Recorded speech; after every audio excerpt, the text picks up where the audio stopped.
Hey guys, welcome back to DelveStack. Today I'll be showing you how to run TeamViewer in background.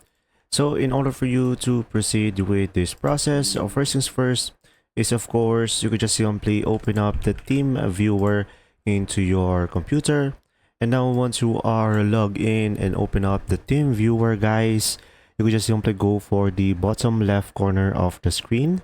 We should be able to have here admin settings. So go ahead and select admin settings. And now from here, guys, you could just simply utilize the search bar at the top, and you could just simply search for Start TeamViewer with Windows. So pretty much, as you can see, we will have here settings, device, and general.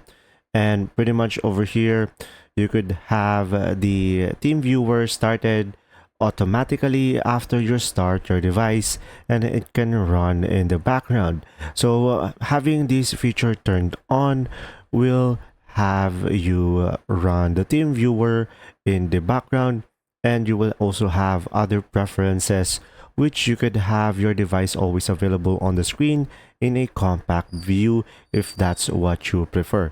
So pretty much this one alone is the whole video, and pretty much turning this on will have it on the background. If you found this video helpful, please like and subscribe, guys.